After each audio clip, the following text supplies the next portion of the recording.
दोस्तों स्वागत है आप सभी का सभी एजुकेशन चैनल पर। तो दोस्तों आज की ये क्लास होगी सुपर टेट एग्ज़ाम के लिए। और दोस्तों इस चैनल पर आपको सुपर टेट के लिए हिंदी के प्रैक्टिस सेशन करवाए जा रहे हैं। टॉपिक वाइज आपको प्रैक्टिस मिल रही है। तो दोस्तों आज हमारी तीसरी क्लास होगी। इसके पहले 2 क्लासेस कंप्लीट हो चुकी हैं। एक क्लास में हमने वर्णमाला का टॉपिक कवर किया है, जिसमें जितने भी वर्णमाला से संबंधित प्रश्न थे उसको हमने देखा है। और दूसरी क्लास जो थी उसमें हमने शब्द व वाक्य रचना के बारे में देखा है। तो आज हमारे जो प्रश्न होंगे वे शब्द व भाषा के होंगे।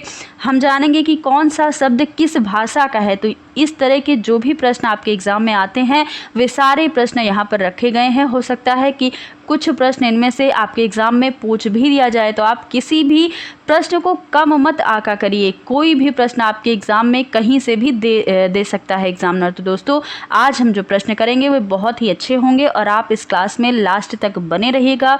और एक बात और है दोस्तों, अगर आप सुपर टेट की तैयारी कर रहे हैं, आपको किसी भी टॉपिक या फिर किसी भी सब्जेक्ट के प्रश्न करना है या फिर थ्योरी पढ़नी है, तब आप कमेंट बॉक्स में बता सकते हैं। हम उसकी थ्योरी व उसका प्रैक्टिस सेशन भी लेकर आ सकते हैं। तो दोस्तों आज हम स्टार्ट करते हैं। इसके पहले अगर आप चैनल पर पहली बार हैं तो सब्सक्राइब कर लीजिएगा, बेल आइकन प्रेस कीजिएगा, जिससे आने वाली जो भी क्लासेस होंगी उसकी नोटिफिकेशन आपको मिल जाएगी।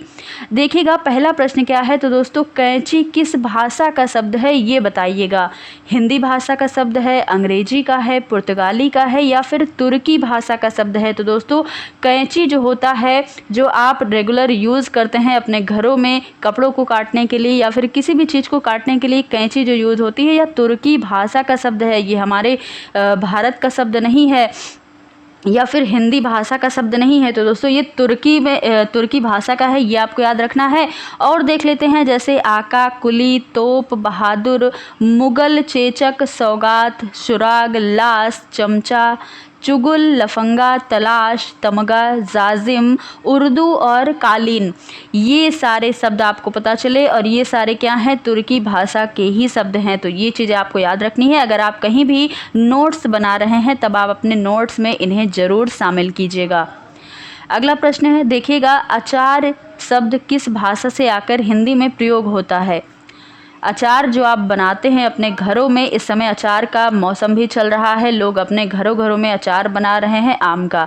तो देखिएगा ये शब्द किस भाषा का है ये जानिएगा। पुर्तगाली भाषा का है, अरबी का है, फारसी का है या फ्रेंच का है। दोस्तों अचार जो शब्द है ये पुर्तगाली भाषा से लिया गया है और हिंदी में प्रयोग किया जाता है।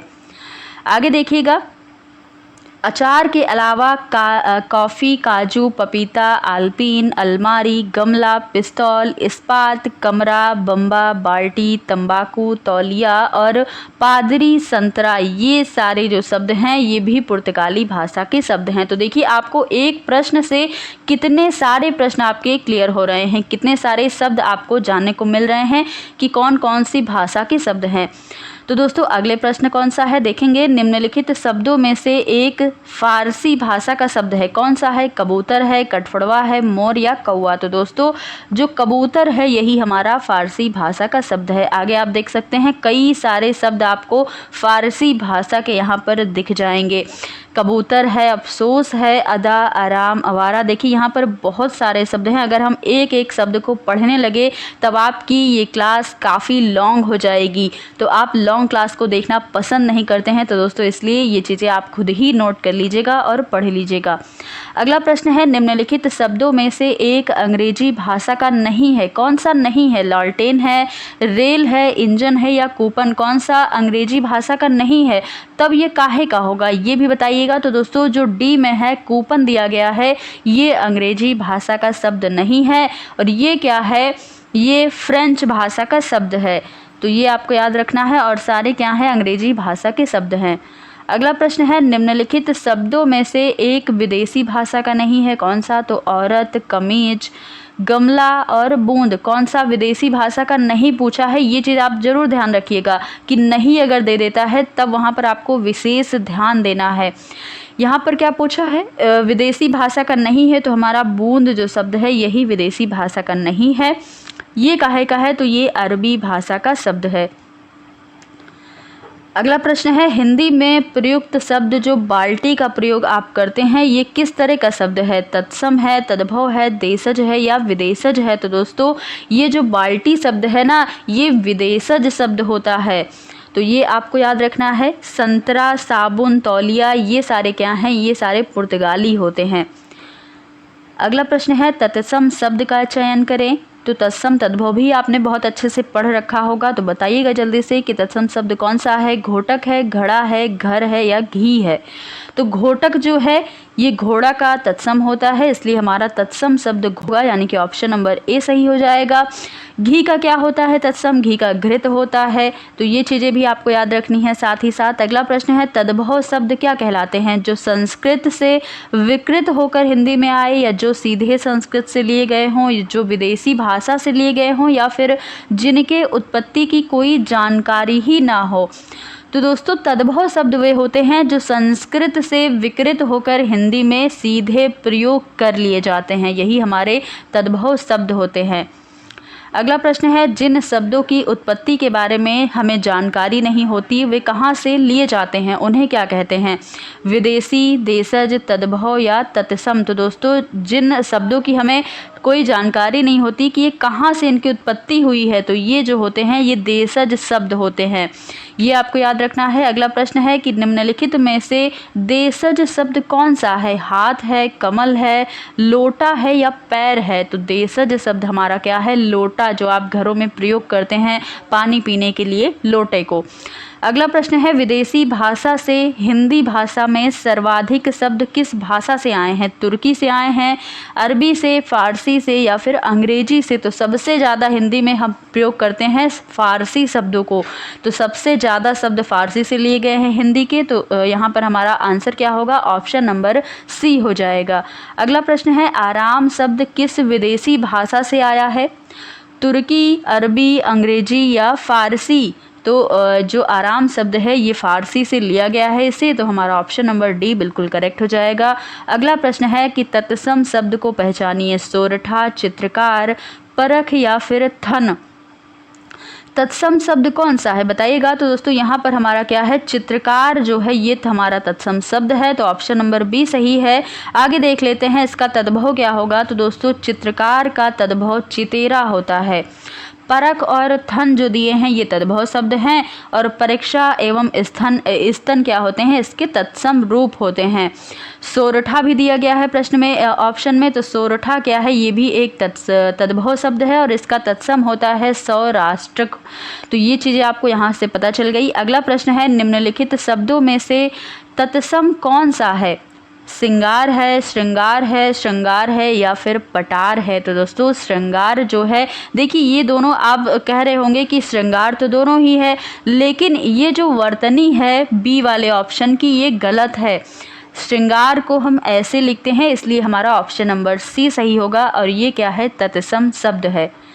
अगला प्रश्न है, मुकुट शब्द निम्नलिखित में से किस कोटि का है? तत्सम है मुकुट, देशज है, तद्भव है या संकर है? तो मुकुट जो है ये तत्सम शब्द होता है, ये आपको याद रखना है, जिसका तद्भव क्या होता है? तो गौर होता है। अगला प्रश्न है, निम्नलिखित में से तत्सम कौन सा है? यहाँ पर भी आपको तत्सम बताना है। मेघ, ठेस, भौरा और जेठ। मेघ जो है ये तत्सम है, और सारे जो शब्द हैं ये भी देख लेते हैं। तो दोस्तों मेघ क्या? इसका तद्भव तो मेह हो जाएगा, और भौरा, जेठ तद्भव शब्द है और इसका तत्सम होगा भ्रमर और ज्येष्ठ। अगला प्रश्न है, कौन सा शब्द देशज नहीं है? कंचन, कचोट, कंचर और करवट। तो यहाँ पर कंचन शब्द देशज नहीं हो जाएगा, इसलिए हमारा ऑप्शन नंबर ए बिल्कुल करेक्ट है। इसका डिटेल देख लेते हैं। तो कंचन शब्द क्या है? तत्सम शब्द है। शेष जितने भी शब्द दिए गए थे वे सारे देशज थे। अगला है, नीचे दिए गए विकल्पों में से तत्सम शब्द पहचानिए। पड़ोसी, गोधूम, बहू और शहीद। तत्सम शब्द कौन सा है? तो दोस्तों गोधूम जो है ये तत्सम शब्द है, और इसका तद्भव क्या होता है? तो गेहूं इसका तद्भव होता है। पड़ोसी और बहू ये देख लीजिए, तो ये दोनों तद्भव शब्द हैं, जिसके तत्सम कौन कौन से होते हैं? तो पड़ोसी का तत्सम होता है प्रतिवेशी, और बहू का तत्सम वधू होता है। अगला प्रश्न है गोधूम का तद्भव क्या है? गेहूं है, गोबर है, गाय है और गोधन है। तो इसके ठीक पहले जो प्रश्न आपने किया है उसमें इसका आंसर आपको मिल गया है कि गोधूम का तत्सम गेहूं होता है। अगला प्रश्न है निम्नलिखित शब्दों में से कौन सा शब्द तत्सम है? भौजी, भौजाई, भ्रातृजया या फिर जोरू। तो दोस्तों तत्सम शब्द बताना था, तो यहाँ पर भ्रातृजया हमारा क्या है? तत्सम शब्द है, जो कि इसका तद्भव भतीजी होता है, ये आपको याद रखना है। और भौजी और भौजाई क्या है? तो ये तद्भव शब्द है। इसका तत्सम क्या होता है? भ्रातृभार्या होता है। अगला प्रश्न कंधा का तत्सम क्या है? स्कंद है, स्कंद है, कच्छू है या कंधु है। तो इसका तत्सम जो होता है वो स्कंद होता है। ऑप्शन नंबर बी राइट है। अगला प्रश्न है जो कि आज का हमारा लास्ट प्रश्न होगा। देखिए आज हम इस क्लास में थोड़े से कम ही प्रश्न रख रहे हैं क्योंकि थोड़ा सा समय का अभाव है, इसलिए बस आज इतने ही प्रश्न करेंगे और अगली क्लास में हम थोड़े से ज़्यादा प्रश्न को रख देंगे। तो आपकी तैयारी बेहतर चलती रहेगी, बस आप इस क्लास को शेयर कर दीजिएगा दोस्तों, थोड़ा बहुत सपोर्ट करिए, तब हमारा भी मन करता है कि आप लोगों के लिए और भी अच्छे से अच्छा कंटेंट लाया जाए। प्रश्न क्या था हमारा? उबटन शब्द का तत्सम रूप क्या होता है ये बताइए। उधरतन, उपलेपन, उपहलेपन या उधरतन। तो बताइएगा कि हमारा उबटन का तत्सम क्या है। तो उधरतन हमारा तत्सम का उबटन का तत्सम है, ये आपको याद रखना है। तो दोस्तों प्रश्न कैसे लगे और यहाँ से आपको कई सारी चीज़ें क्लियर भी हुई हैं और कितने सारे शब्द आप एक्स्ट्रा यहाँ से आपको जानने को मिला है। तो आप अगर क्लास अच्छी लगी तो ज़्यादा से ज़्यादा लाइक शेयर करिएगा और अगर चैनल पर पहली बार हैं तो सब्सक्राइब ज़रूर कर लीजिएगा। फिर मिलेंगे अगली कक्षा में कुछ नए प्रश्नों के साथ, कुछ नए टॉपिक के साथ। धन्यवाद।